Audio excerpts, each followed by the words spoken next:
She sat there trembling, mascara streaming down her cheeks, as the words echoed in the quiet cafe, "You're just too fat for me." But what happened next when a stranger rose from the table beside her would change not just her evening, but the entire course of her life. Before we continue, please tell us, where in the world are you tuning in from? We love seeing how far our stories travel. The wine glass shook in Eden's hand as she tried to process what she'd just heard. Across from her, Trevor Hutchinson was already standing, tossing a $20 bill on the table, like he was paying for damaged goods. "That should cover your water," he said, his voice cutting through the soft jazz playing in the background. "Maybe use the rest to buy a gym membership." The words hung in the air like shards of glass. Eden's carefully applied lipstick, the shade she'd spent 15 minutes choosing, now felt like a mockery painted on her trembling lips. She'd arrived at Rosewood Cafe 40 minutes ago, full of hope.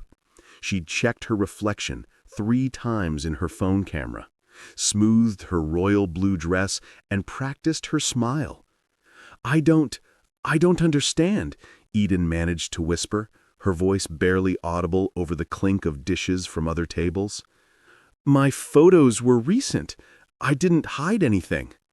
Trevor rolled his eyes, checking his Rolex, as if this conversation was wasting precious time. "Look, I'm a personal trainer. I have a reputation. Being seen with someone like you would be bad for business. You're just not what I expected. You're too—" "Stop," the voice came from the table next to them, deep, steady, and carrying an edge of controlled anger that made Trevor pause mid-sentence. Calvin Rhodes stood up slowly from his corner booth, his 6'2" frame unfolding with deliberate calm. His brown eyes were fixed on Trevor with an intensity that made the smaller man take an involuntary step back. "I'm sorry, is this your business?" Trevor scoffed, trying to recover his swagger. "It is now," Calvin said quietly, moving closer. His hands were steady at his sides, but there was something in his posture, protective, solid, that made other diners turn to watch. "You've said enough. Leave." Trevor laughed, but it came out nervous. "Oh, what are you? Her boyfriend? Makes sense. Losers stick together, right?" Calvin didn't rise to the bait. Instead, he moved past Trevor entirely, pulled out the chair opposite Eden, and sat down. His eyes met hers, warm brown meeting tear-filled green, and something passed between them. Understanding, maybe, or recognition of pain. "May I?" he asked Eden gently, ignoring Trevor completely. Eden nodded, too shocked to speak, tears still rolling down her cheeks. Calvin turned back to Trevor, who was still standing there, mouth slightly open. "She's beautiful," Calvin said simply. "You're just too shallow to see it. Now leave before I forget that my daughter taught me to use my words instead of my fists." The mention of a daughter seemed to confuse Trevor further. He looked between them, muttered something about pathetic, and stormed out, his expensive cologne lingering like a bad memory. The cafe fell silent for a moment. Eden could feel eyes on them, some sympathetic, some curious. Her cheeks burned with humiliation. She wanted to run, to disappear, but her legs felt frozen. "I'm sorry," she whispered to Calvin. "You didn't have to." "Yes, I did," Calvin interrupted softly. He pulled a napkin from the dispenser and handed it to her. "No one deserves to be spoken to that way, especially not on what was supposed to be a nice evening out." Eden dabbed at her eyes, smearing her mascara further. "I must look like a mess." "You look like someone who's had their heart bruised by someone who didn't deserve to be in the same room as you," Calvin said. "I'm Calvin, by the way. Calvin Rhodes." "Eden," she managed. "Eden Morrison." "Eden," he repeated, as if testing how her name felt. "Can I ask you something? When's the last time you ate? I mean, really ate, not just pushed food around your plate." The question was so unexpected that Eden almost laughed. I ordered a salad earlier, but you were too nervous to eat it. First date nerves. I remember those." Something flickered across his face. A memory, perhaps, though Eden couldn't read it. "How about we start over? Pretend the last 20 minutes didn't happen. Hi, I'm Calvin, and I was just about to order the best lasagna in Chicago. Would you like to join me? No pressure, no expectations, just two people sharing a meal. Eden looked at this stranger who'd stood up for her, who was now offering her kindness instead of pity. Why? She asked. Why would you do this for someone you don't know? Calvin was quiet for a moment, his fingers drumming lightly on the table. Because I have a 7-year-old daughter at home named Violet, he said finally, and last week she came home crying because a boy told her that her homemade dress wasn't as pretty as the other girls' store-bought ones. I held her while she cried, told her she was perfect, exactly as she is. But tonight, sitting here, hearing what that man said to you, I realized I can't just tell Violet to stand up for others. I have to show her. Eden felt fresh tears forming, but these were different. She sounds lucky to have you. I'm the lucky one, Calvin said, and there was something in his voice, a weight, a story, that made Eden want to know more. He saved me in ways she'll never understand. Before Eden could ask what he meant, an older man with silver hair and kind eyes approached their table. Mr. Castellano, the owner, set down 2 plates of steaming lasagna without being asked. On the house, he said, with a thick Italian accent, anyone who stands up to bullies eats free in my restaurant. He winked at Eden. And you, pretty, you deserve better than that stronzo. Eat. The food here heals hearts, I promise. As Mr. Castellano walked away, Calvin picked up his fork. He's right, you know, about the lasagna, and about deserving better. Eden took a tentative bite, and the flavors exploded on her tongue. Rich tomato sauce, perfectly seasoned meat, creamy cheese. It was comfort in food form. This is incredible. Wait until you try the tiramisu, Calvin said with a small smile. Violet makes me order it every time we come here, which is every Tuesday. It's our tradition since... He paused, that shadow crossing his face again. It's our tradition. They ate in comfortable silence for a few minutes, the normal sounds of the cafe returning around them. Eden found herself stealing glances at Calvin. He was handsome in an understated way. Strong jaw, kind eyes, laugh lines that suggested he used to smile more than he did now. There was a pale band of skin on his ring finger, where a wedding ring used to be. Can I tell you something? Eden said suddenly. This was my 3rd first date in 2 years. The first guy told me I'd be prettier if I lost 30 pounds. The second one spent the entire dinner showing me photos of his ex-girlfriend, who was a fitness model. Calvin set down his fork. Can I tell you something in return? Those weren't dates. They were auditions with men who think women are accessories. Real dating, real connection, is finding someone who sees you, not your dress size, not your job title, not what you can do for them, just you. Speaking from experience, Eden asked gently. Calvin's hand unconsciously went to that pale band on his finger. My wife, Brooke, used to say that love wasn't about finding someone perfect. It was about finding someone whose imperfections you could live with, and who could live with yours. He took a breath. She passed away 18 months ago. Complications during routine surgery. An allergic reaction no one could have predicted. Eden's hand moved across the table instinctively, stopping just short of his. I'm so sorry. She would have liked you, Calvin said, surprising himself with the admission. She was a pediatric nurse, actually, always standing up for kids who couldn't stand up for themselves. I'm a pediatric nurse, Eden said softly, at Children's Memorial. Calvin looked at her with renewed interest. Really? That's where Brooke worked. 3rd floor, oncology. I'm on the 5th floor, NICU, Eden said. I probably passed her in the elevators 100 times. They both sat with that strange coincidence for a moment. The world suddenly felt smaller, more connected. Tell me about Violet, Eden asked, wanting to see the light return to his eyes. And he did. Calvin's entire demeanor changed when he talked about his daughter. She's 7 going on 35, loves art, hates math, insists on wearing tutus to grocery stores. She's teaching herself piano from YouTube videos because she wants to surprise me for my birthday. I pretend I don't hear her practicing when I'm cooking dinner.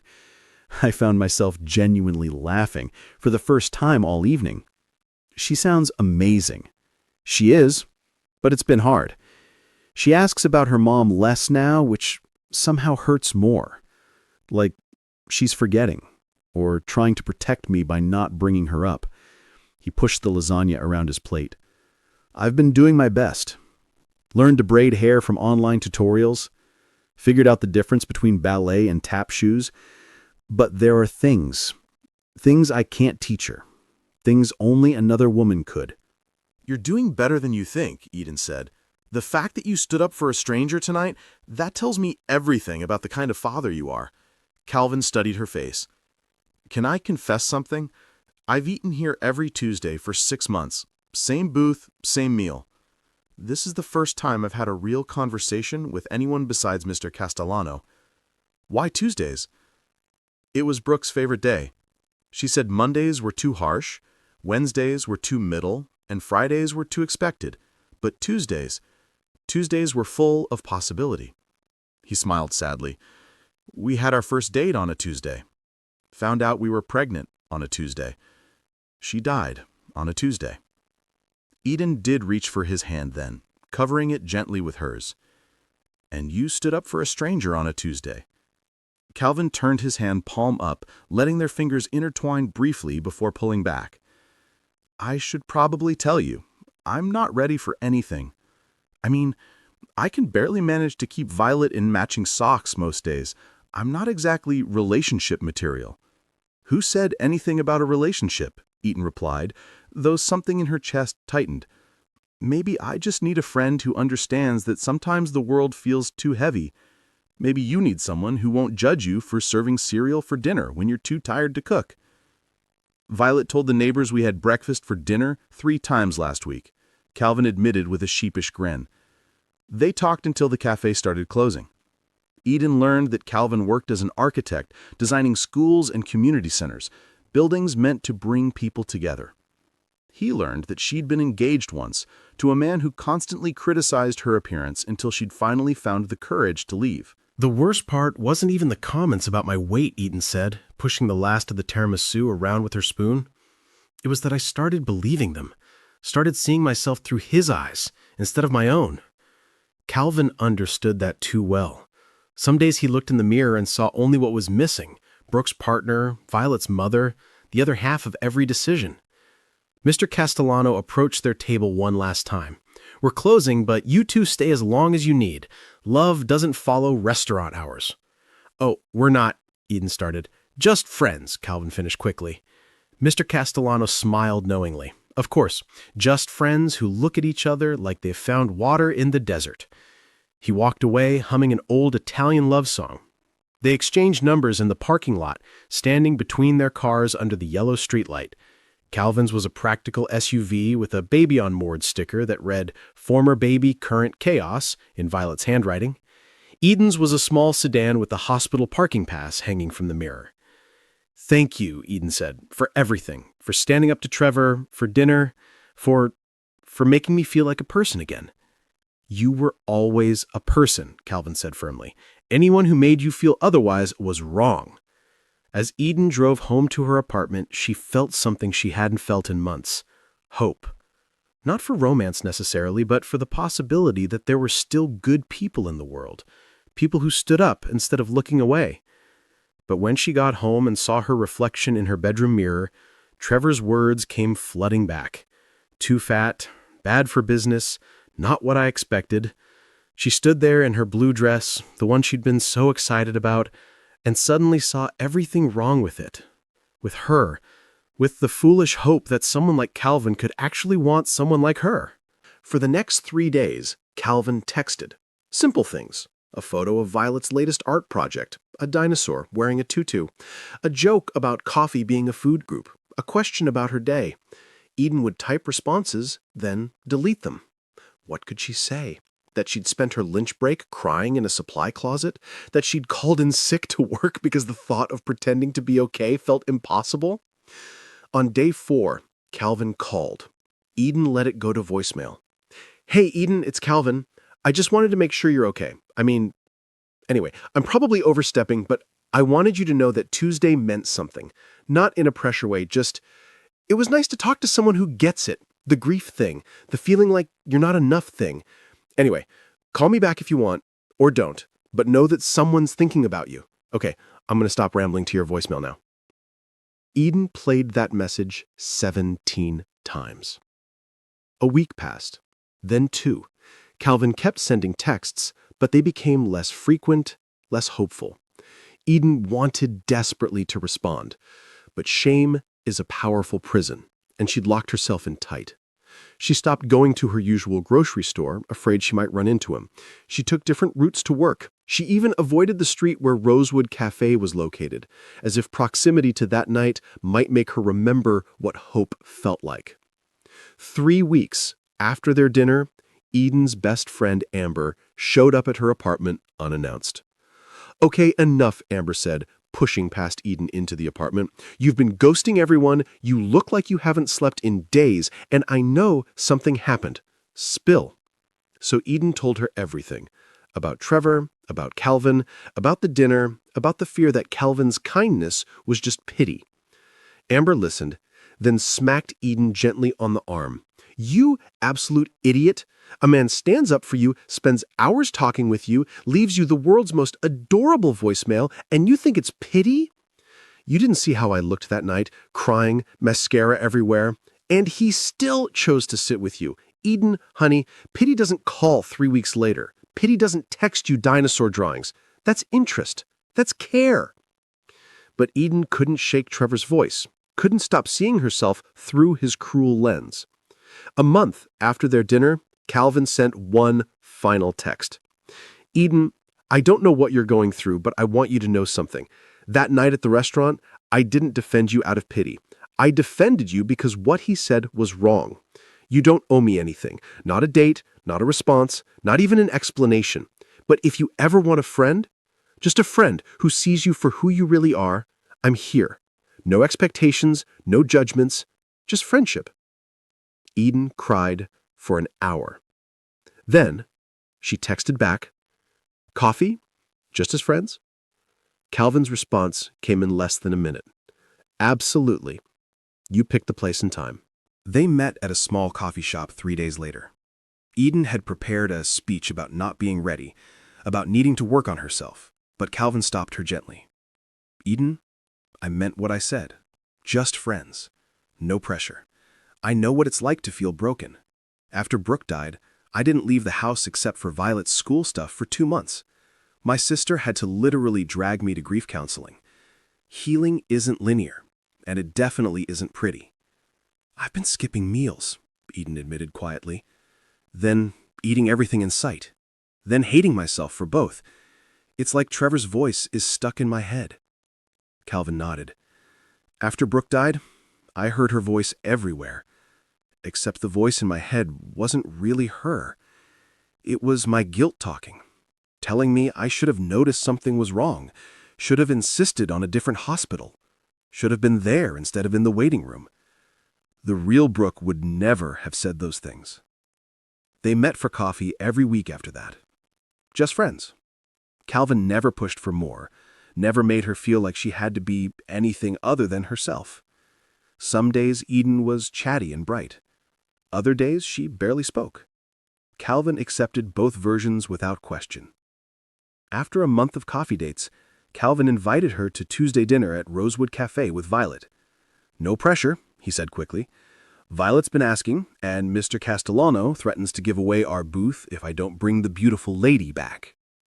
Eden was terrified.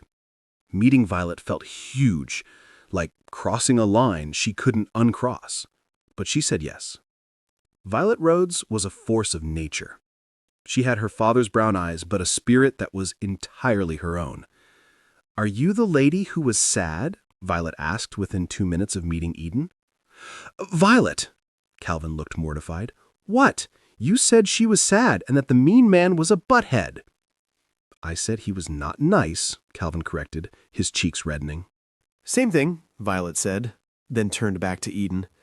"I like your dress. It's blue like Elsa's, but better because it's real." And just like that, Eden fell a little bit in love with Violet Rhodes. Dinner became a regular thing. Every Tuesday, the three of them at the corner booth. Violet would chatter about school, show Eden her drawings, demand that Mr. Castellano judge whose pasta eating style was funniest. She never asked why Eden was there, never questioned the relationship. To Violet, Eden was simply someone who belonged at their table. "My mommy's in heaven," Violet announced one Tuesday, apropos of nothing. "Daddy says she watches us and makes sure we're okay." Eden glanced at Calvin, who looked frozen. "I'm sure she does," Eden said carefully. "Do you think she'd like you?" "I don't know," Eden answered honestly. Violet considered this. "I think she would. Daddy smiles more when you're here. Mommy always wanted Daddy to smile." Calvin excused himself to the bathroom, but Eden could see him wiping his eyes as he walked away. 3 months into their friendship, Eden had a bad week. A patient at the hospital, a premature baby she'd been caring for, didn't make it. The parents' grief triggered something in her, a rawness she thought she'd been managing. She canceled Tuesday dinner, saying she was sick. Calvin showed up at her apartment with soup. "I'm fine," Eden said through the door. "No, you're not, and that's okay. You don't have to let me in, but I'm leaving the soup outside. It's from Mr. Castellano. He says it cures everything except heartbreak, and even then it helps a little." Eden opened the door. She looked terrible, unwashed hair, red eyes, wearing the same pajamas for 3 days. "I lost a patient," she said simply. Calvin set down the soup and hugged her. Not a romantic hug, not a careful hug, but the kind of hug that holds you together when you're falling apart. Eden sobbed into his shoulder, and he just held on. "The worst part," Eden said later, sitting on her couch with the soup between them, "is that the mom looked at me like I should have saved him, like I failed. And maybe I did." "You didn't fail," Calvin said firmly. "Sometimes horrible things happen despite our best efforts. Trust me, I've become an expert in horrible things that couldn't be prevented." They sat in comfortable silence, sharing soup and grief. "Can I tell you something weird? Sometimes I think Trevor did me a favor. If he hadn't been so cruel, you wouldn't have come over. We wouldn't be friends." "We would have found each other somehow," Calvin said with surprising certainty. "Violet says you were meant to be in our lives. She's usually right about these things. She predicted the neighbor's pregnancy and the school hamster's escape." Eden laughed, the first real laugh in days. "She's something special. She gets that from her mom." Then he paused. "But also from surviving loss. Kids are resilient in ways adults forget how to be." 6 months after that first Tuesday at Rosewood Cafe, Eden realized she'd fallen in love with Calvin. It wasn't dramatic or sudden. It was quiet, like finally noticing the sun had risen after a very long night. She loved how he danced terribly to Violet's favorite songs in the middle of Mr. Castellano's restaurant, not caring who saw. She loved how he still wore his wedding ring on a chain around his neck, not ready to let go completely, but moving forward anyway. She loved how he texted her bad architecture jokes and remembered how she took her coffee and never once, in 6 months, commented on what she ate or didn't eat. But more than that, she loved who she was becoming around him. Stronger, steadier, someone who could laugh at her own bad jokes and wear bright colors and eat tiramisu without calculating calories. The turning point came on a Tuesday in September. Violet had the flu, so it was just Calvin and Eden at dinner. "I have something to tell you," Calvin said, nervously fidgeting with his napkin. "I've been seeing someone." Eden's heart stopped. She forced a smile. "Oh, that's great. Who?" Calvin looked confused. "What? No? I mean, seeing a therapist. About moving forward. About—" He gestured between them. "This. This? Eden. I'm falling for you. Have been for months. But I needed to make sure it wasn't just loneliness, or Violet needing a mother figure, or me trying to save someone because I couldn't save Brooke. My therapist says those would all be wrong reasons." Eden could barely breathe. "And what did you conclude?" "That I'm falling for you because you're you. Because you make Violet laugh. Because you understand that grief doesn't have an expiration date. Because you're the first person I want to tell when something good or bad happens. Because you've seen me at my worst. crying over Brooke's pictures, snapping at Violet when I'm overwhelmed, and you still show up every Tuesday. Calvin, I know, you might not feel the same way. I know you're still healing from what that ass said to you, from your ex, from all of it. I'm not asking for anything to change. I just needed you to know that when I look at you, I don't see any of the things those idiots made you believe about yourself. I see someone brave and kind and beautiful, exactly as you are. Eden reached across the table and took his hand. I need to tell you something, too. I'm terrified, not of you, but of believing this is real. Every relationship I've had, I've been too much or not enough, too emotional, too fat, too imperfect. You're not too anything, Calvin said firmly. You're just right. For us, you're just right.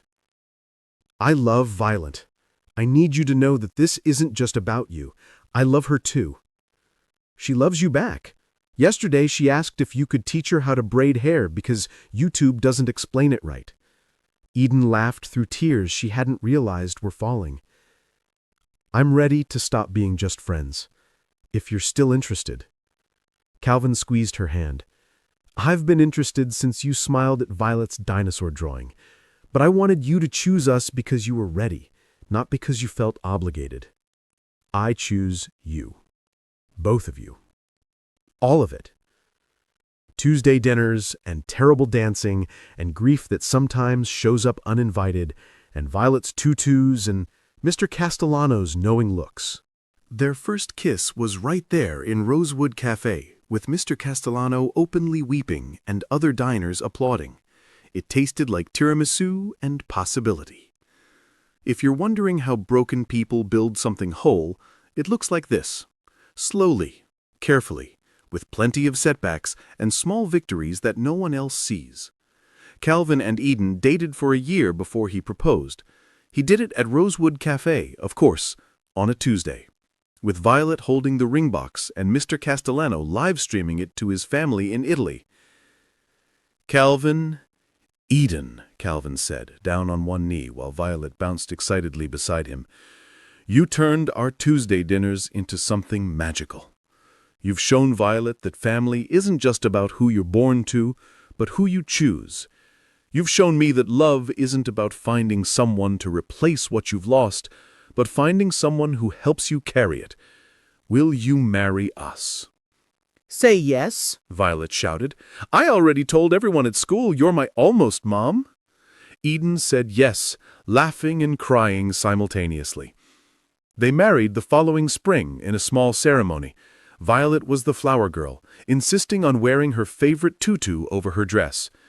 Mr. Castellano catered, declaring it his gift to the couple who restored his faith in love. In his vows, Calvin said, Eden, you didn't fix me. I wasn't broken, just grieving. But you sat with me in that grief, made space for it at our table. You loved Violet before you loved me, which told me everything about your heart. You've taught us that families can be built from loss and still be beautiful. Eden's vows included, Calvin, Violet, you gave me something I'd stopped believing I deserved. Acceptance, without conditions. You've never asked me to be smaller, quieter, or easier. You've loved me through bad days and good ones. Violet, thank you for sharing your daddy with me, and for teaching me that tutus make everything better. There wasn't a dry eye in the house. Today, 4 years later, they have Violet, now 12 and fierce in her defense of anyone being bullied, and twin boys, Marcus and James, who are 3 and believe their biggest sister is an actual superhero. Eden still has bad days. Sometimes she looks in the mirror and hears Trevor's voice, but then Calvin will wrap his arms around her from behind and whisper all the things he loves about her body. How it grew their children, how it cares for sick babies, how it fits perfectly against his when they sleep. Violet, now old enough to understand the full story, once asked Eden, "Do you ever wish that mean man hadn't said those things?" Eden thought carefully. "No, baby, because if he hadn't, your dad might not have stood up. We might not have become friends. You and I might never have met." So sometimes bad things lead to good things? Sometimes, Eden agreed, but only if you're brave enough to keep your heart open, even when it hurts. Calvin often thinks about that month when Eden didn't answer his calls. He understands now that she needed that time, needed to make the choice to heal for herself, not for him. He's learned that love isn't just the grand gesture of standing up to a bully, it's the daily choice to be patient, to be present, to love someone through their own journey of learning to love themselves. Mr. Castellano still tears up when they come in for Tuesday dinners, now a party of 5. He's framed a photo from their wedding on his wall of fame, right next to a review that mentions his restaurant as the place where love stories begin. Mr. Hutchinson, according to social media, is still single. But this story was never about him. He was just the catalyst, the moment of cruelty that sparked an act of kindness that grew into something beautiful. Some people might say Calvin saved Eden that night, but the truth is, they saved each other. Eden brought light back into a home shadowed by grief. Calvin gave Eden a safe place to heal and be herself. And Violet? Violet got a mom who chose her, who shows up for every recital and school play and Tuesday dinner, who proves that families aren't just made by blood, but by choice and commitment and love that sees past the surface to the soul beneath. If you've ever been told you're not enough, if you've ever felt like your flaws disqualify you from love, remember Eden's story. Remember that somewhere, someone is waiting to love you, not despite your imperfections, but because your imperfections make you real, make you human, make you exactly who they need. Love doesn't always come when we're ready for it. Sometimes it shows up when we're at our lowest, wearing a stained shirt and no makeup, crying over the cruelty of strangers. Sometimes it looks like friendship first, like patient texts and Tuesday dinners and someone who sees you, really sees you, and doesn't look away. Calvin still keeps that first receipt from their dinner, the one Mr. Castellano refused to let them pay. On it, Calvin had written, "The night everything changed." Eden found it once while organizing his desk and added her own note, "The night I started believing in good people again." They've shared their story with others now, especially Rhodes' friends who come to her when they're being bullied about their weight or appearance. Calvin and Eden open their home, serve Mr. Castellano's lasagna, he delivers, and remind these young girls that their worth isn't determined by the cruel words of small-minded people. Last month, a young woman approached Eden at the hospital. "Are you the Eden from Rosewood Cafe, the one whose husband stood up to that terrible guy?" Eden smiled. "How did you know?" "Mr. Castellano tells everyone that story. I just wanted to say, I was in a similar situation last week. A guy told me I was too ugly to date. But I remembered your story, and instead of believing him, I stood up and left. I'm worth more than that."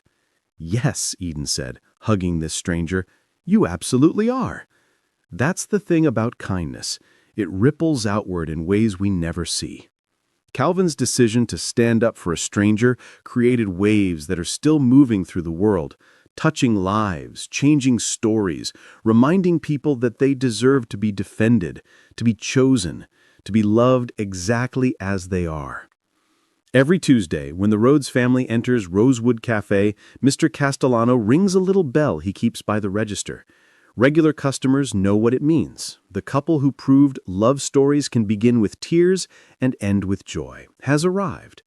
Sometimes tourists ask about it, and Mr. Castellano tells them the whole story, embellishing a little more each time. "Love," he says in his thick Italian accent, "doesn't always look like movies. Sometimes it looks like shedding soup when you're sad. Sometimes it looks like patient friendship. Sometimes it looks like standing up for a stranger because it's the right thing to do." Violet, wise beyond her years, recently wrote an essay for school about her family. In it, she wrote, "My first mom gave me life and taught me to be brave through how she lived. My second mom chose me and taught me to be brave through how she loved. My dad taught me that the smallest act of kindness can change everything. We're not a perfect family, but we're perfect for each other." Her teacher cried reading it. So did Eden when Violet brought it home. As for Calvin and Eden, they've learned that love isn't about finding someone without baggage, it's about finding someone whose baggage fits well with yours. They've built a life that honors the past while embracing the future, that makes space for grief and joy simultaneously, that proves broken hearts can heal stronger than before. Sometimes Eden still struggles with her body image. Sometimes Calvin still dreams about Brooke and wakes up feeling guilty for being happy. Sometimes Violet wishes she could remember her birth mother better, but they've learned that loving someone means loving their ghosts too, making room at the table for all the parts of their story. If you take anything from this story, let it be this: you are not too much, you are enough. You are exactly right for someone who will see your worth, who will defend your dignity, who will choose you again and again, on good days and bad ones. Love doesn't always announce itself with fireworks. Sometimes it's as quiet as someone saying, "May I sit?" when the world has been cruel. Sometimes it's patient friendship that slowly becomes more. Sometimes it's choosing to believe you deserve kindness, even when cruel voices in your head say otherwise. But this story isn't just about finding a good man. It's about Eden finding herself, finding her worth, finding the courage to believe she deserved love. It's about Violet finding a mother who chose her. It's about a family built from loss that became something beautiful. The last thing Calvin said to Trevor that night was, "She's beautiful. You're just too shallow to see it." He was right. Eden was beautiful, not because of her dress size or despite it, but because of her kindness, her resilience, her ability to love even after being hurt. Trevor couldn't see it because he was looking at the surface. Calvin saw it because he was looking at her soul. And that makes all the difference. So if you're watching this, wondering if you'll ever be enough, if anyone will ever see your worth, remember Eden's story. Remember that Tuesday at Rosewood Cafe. Remember that sometimes the worst thing that happens to you becomes the door to the best thing. Your Tuesday is coming. Your Calvin or your Eden is out there. Your Mr. Castellano is keeping a table warm for you. Your Violet is waiting to love you unconditionally. Don't give up. Don't let the Trevors of the world convince you that you're too much or not enough. You're exactly right for the life that's waiting for you, for the love that's looking for you, for the family you're meant to build or find or become. Friends, if this story touched your heart the way it touched mine, if it reminded you of the power we all have to change someone's life with a simple act of kindness, please don't just watch and walk away. Hit that subscribe button and join our Ever Bells Stories family.